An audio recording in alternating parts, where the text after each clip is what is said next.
এক রাতে খুন ৩,০৪২ বছর পর এবার নেলি গণহত্যা কাণ্ডের রিপোর্ট প্রকাশ্যে আনবে অসম সরকার।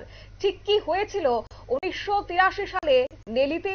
এক রাতে যখন ৩,০০০ বাঙালিকে হত্যা করা হয়েছিল তারই এবার রিপোর্ট প্রকাশ্যে আনার কথা বলছে অসম সরকার।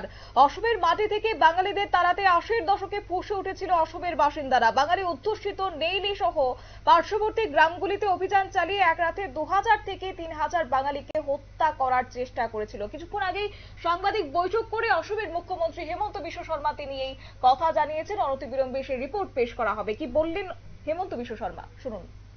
১৯৮৩ চনত নেলিত এটা নৰসংহাৰ এটা সংগঠিত হৈছিল আৰু তেতিয়া তিৱাৰী কমিশন বুলি ৰাজ্য চৰকাৰে এটা কমিশন গঠন কৰি দিছিলে।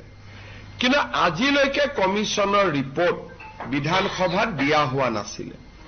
অহা ২৫ নৱেম্বৰৰ বিধানসভাত তিৱাৰী কমিশনৰ ৰিপৰ্ট ১৯৮৩ চনৰ নেলি নৰসংহাৰৰ প্ৰেক্ষাপটত গঠন কৰা তিৱাৰী কমিশনৰ ৰিপৰ্ট আমি আনুষ্ঠানিকভাৱে অসম বিধানসভাৰ মজিয়াত।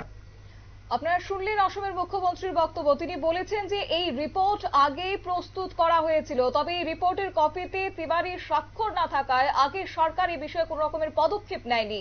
এই রিপোর্টের সন্দিহান ছিল, তবে আমরা এই রিপোর্ট পেশ করছি এবং অনতিবিলম্বে অসম বিধানসভায় সেই রিপোর্ট তুলে ধরব।